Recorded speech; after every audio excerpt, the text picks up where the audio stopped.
Bonjour bien-aimés dans le Seigneur, que la gloire soit à notre Seigneur Jésus-Christ qui nous donne encore le privilège ce matin de se lever, de commencer une belle journée avec lui. Merci Seigneur Jésus-Christ. Bien-aimés, nous allons nous exhorter pour continuer notre thème de la fois passée, aspirer au don le meilleur. Deuxième partie, aujourd'hui nous allons lire le livre des 1 Corinthiens, le chapitre 13 que je lis au nom de Jésus à partir du verset 1 jusqu'à 6. Quand je parlerai les langues des hommes et des anges, si je n'ai pas l'amour, je ne suis un airain qui résonne et un cymbale qui retentit. Et quand j'aurai les dons de prophétie, la science de tout le mystère et toute la connaissance, quand j'aurai même toute la foi jusqu'à transporter les montagnes, si je n'ai pas l'amour, je ne suis rien. Et quand je distribuerai tous mes biens pour la nourriture des pauvres, quand je livrerai même mon corps pour être brûlé, si je n'ai pas l'amour, cela ne me sert à rien. L'amour est patient. Il est plein de bonté. L'amour n'est point envieux. L'amour ne se vante pas. Il ne s'enflamme pas d'orgueil. Il ne fait rien de malhonnête. Il cherche point son propre intérêt. Il ne s'irrite point. Il ne soupçonne point le mal. Il ne se réjouit point de l'injustice, mais il se réjouit de la vérité. Bien-aimés, nous allons nous exhorter pour la deuxième partie de ce partie qui est aspirée au don le meilleur. Nous avons dit que dans le don que le Saint-Esprit nous donnait, il y avait ceux-là qui étaient meilleurs. Et parmi ceux qui sont meilleurs, c'est le don de la foi, c'est le don de l'espérance et l'amour. Mais dans le 3, l'amour est le plus grand. Parce que tous ces dons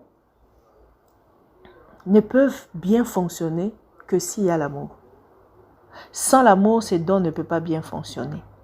C'est pourquoi on accorde plus l'importance d'aspirer au don le meilleur. C'est-à-dire, si tu n'as pas la foi, tu ne verras pas Dieu. La Bible dit, c'est par la foi que nos patriarches ont fait ceci, cela. C'est par la foi que tu es guéri. C'est par la foi que tu ouvres les portes. C'est par la foi. Et si tu n'espères pas, bien-aimé, donc tu es foutu. Donc pour toi, tu ne peux même pas avancer. Si nous continuons à vivre chaque jour, c'est parce que nous espérons un futur meilleur.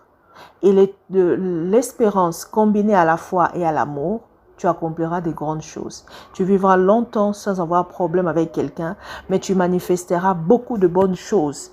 Et tu seras un homme de paix, un homme comme Job. Dieu peut regarder en bas, il dit, je n'ai jamais vu un homme comme telle personne. Parce que tu manifestes son cœur.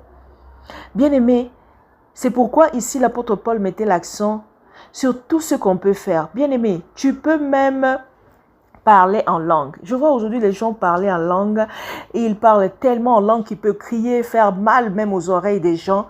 Mais si tu le fais par orgueil pour te montrer que tu parlais en langue plus que tous, ce n'est rien. Paul pourrait parler en langue plus que tous, mais il ne s'enorgueillissait pas. Il savait où je pourrais le dire, où je ne pourrais pas parler. Il utilisait beaucoup plus sa langue à la maison quand il était seul avec Dieu que dans l'assemblée des saints.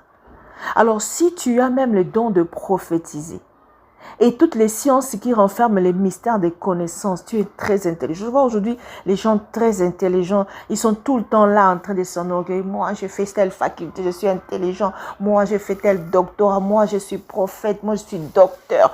Moi, donc, sans moi, vous n'en prendrez rien. Bien-aimé, si tu utilises ces dons-là pour te faire voir, tu n'auras aucune récompense. Même si tu as la don de foi, tu peux déplacer des montagnes. Je vois des gens opérer des miracles, tu ressuscites les morts. Si tu n'as pas l'amour pour le faire, pour le bien de l'autre, mais si tu le fais pour te faire voir, bien-aimé, tu vas aller te faire voir en enfer. C'est pourquoi nous devons aspirer à l'amour. Parce que tout ce que tu peux faire là, si tu n'as pas l'amour, ce n'est que comme des cymbales qui retentissent. Si tu n'as pas l'amour, tu peux faire beaucoup de bruit, mais cela n'apportera absolument rien. C'est pourquoi retenons que si tu veux savoir que tu as l'amour, tu dois savoir si tu es patient. Parce que l'amour est patient. L'amour prend le temps pour amener les faibles à devenir forts. L'amour n'envie personne. Quand l'autre est élevé, tu dis gloire à Dieu pour son élévation. Tu l'accompagnes même à cela. Tu l'aides à être encore plus élevé. L'amour ne fait pas de malhonnêteté. Tu ne peux pas être quelqu'un qui est en train de voler tout le temps ou de détruire les autres pour tes propres intérêts. Non, l'amour s'occupe de l'intérêt de l'autre. Et l'amour ne soupçonne point le mal. Surtout cela. Dans les églises locales, tout le monde est en train de soupçonner tout le monde. Il suffit seulement que vous ne priez pas ensemble. Vous vous soupçonnez comme si les autres sont du diable et que vous êtes des saints. Au moment où Jésus-Christ habite dans tout le corps. Car nous sommes faits à l'image de Dieu. C'est pourquoi si tu as l'amour, tu apprendras à aimer ton prochain comme toi-même. L'amour ne se réjouit pas de l'injustice. Tu ne peux pas être là, tu es enfant de Dieu et tu te réjouis de l'injustice qui s'est faite au travail, à l'église, partout. Surtout dans le corps de Christ. Vous travaillez avec les autres, les pasteurs sont plus bénis que les évangélistes. Vous croyez que l'évangéliste n'est pas un ministère? Ou que les prophètes n'ont pas de ministère? Regarde pourquoi, vous savez, c'est pourquoi on a causé beaucoup de divisions. Au lieu que les ministères travaillent ensemble, chacun maintenant travaille pour son propre intérêt, pour recevoir des dons pour son propre compte. Ça, ce n'est pas l'amour. Bien-aimé. La prophétie, les miracles, les dons, toutes ces choses-là seront abolies lorsque le Seigneur Jésus-Christ reviendra. Lorsque le Seigneur Jésus-Christ va se manifester, tout ce qui est impartiel va disparaître.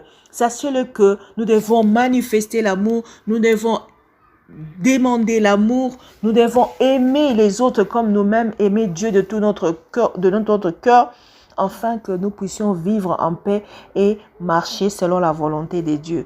Raison pour laquelle nous devons faire en sorte que la foi, l'espérance et l'amour demeurent dans notre cœur, demeurent dans notre vie pour que nous soyons trouvés justes lorsque le Seigneur Jésus-Christ reviendra. Nous allons prier au nom de Jésus. Béni soit le Seigneur Jésus-Christ, toi qui nous donnes la vie tout le jour. Toi qui nous veux marcher dans l'amour, ô Seigneur, fais que Seigneur la foi demeure en nous. Fais que Seigneur l'espérance et l'amour demeurent en nous, afin que nous puissions aimer notre prochain comme nous-mêmes. Afin que nous puissions connaître qu'il n'y a qu'un seul Dieu et l'unique, le véritable, pour le servir lui seul. Afin que nous puissions vivre comme il veut, être ses enfants, travailler pour son compte, travailler pour l'édification de Christ. Seigneur, sans cela, nous ne serons pas en mesure de faire ce que tu attends de nous sur la terre. Aide-nous, Seigneur, à te reconnaître comme le seul Seigneur et à aimer nos prochains comme nous-mêmes, afin de bannir avec tout ce qui est passion de la chair, afin de bannir tout ce qui est passion de nos vies, de la chair. Tous les passions, Seigneur, du monde, Seigneur, ne suffiseraient pas pour nous changer, car il y aura toujours un manque.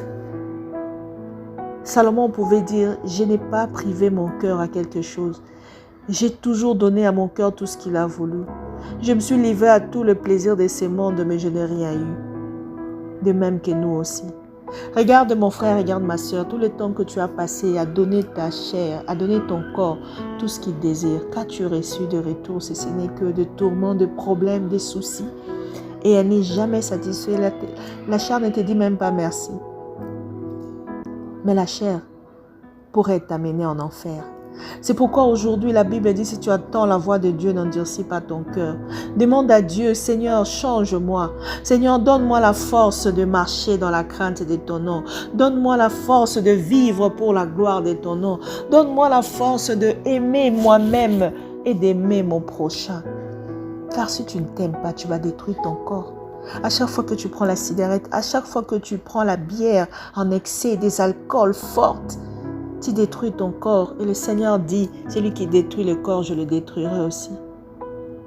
Pourquoi t'assures-tu de tout ce problème, de tout ce mal, au moment où le Seigneur Jésus veut consoler ton cœur? Le Seigneur Jésus veut te donner les désirs de ton cœur. Toi qui n'as pas la paix, toi qui n'as pas d'enfant, pourquoi vas-tu chercher le médecin pour te faire subir des opérations et qui n'aboutissent à rien. Or, la Bible dit, fais de l'Éternel tes délices. Il te donnera ce que ton cœur désire. La parole de Dieu, la Bible, c'est la parole de Dieu faite chair. Jésus a dit, ma parole ne retourne pas à moi sans produire le fruit. Toutes les paroles que Dieu nous a données ne rentrera pas à lui si elle ne produit pas des fruits en nous. C'est pourquoi méditons la parole de Dieu. Possédons cette parole comme étant nôtre et revendiquons nos biens à Dieu. Parce qu'il nous a donné beaucoup de choses. Mais par ignorance, nous nous sommes laissés conduire comme des enfants. Nous laissons diriger par le monde. C'est pourquoi en ce moment, Seigneur, donne-nous la sagesse et l'intelligence de comprendre que nous ne sommes pas du monde et que nous devons vivre dans l'amour, que nous devons vivre dans la foi en Jésus-Christ, afin que nous accomplissions de grandes choses. Car Jésus-Christ a dit, celui qui a même une petite foi comme la graine de s'élever, comme la graine de sésame, il accomplira de grandes choses. Tu n'as pas besoin d'une grande foi. Tu as besoin d'une petite foi pour commencer avec. C'est pourquoi demeure dans l'espérance d'une vie meilleure, d'une vie sanctifiée, d'une vie que seul Jésus-Christ est le maître. Bien-aimé, que le Seigneur nous aide à aller de l'avant. Ne baisse pas les bras à toi qui es tombé. Ne baisse pas le bras à toi que tout le monde n'aime pas. Jésus-Christ t'aime. Il t'aime, il veut te sauver. Il t'aime, il veut t'élever. Il t'aime, il veut faire de toi ce qu'il a voulu que tu sois. Et personne ne pourra empêcher cela. Mais il te faut de l'espérance. Il te faut la foi. Il te faut l'amour d'accepter ce que tu es aujourd'hui pour que demain soit meilleur. C'est pourquoi je bénis mon frère, je bénis ma sœur qui a écouté ce message. Laisse que tous les désirs de ton cœur te soient accordés, bien sûr, s'ils vont pareil à la volonté de Dieu. Au nom de Jésus-Christ. Que le Saint-Esprit dirige nos voies, que le Saint-Esprit nous protège pendant tous ces temps difficiles et qu'il soit notre espérance. Que les journées soient meilleures pour nous. Au nom de Jésus-Christ. Amen.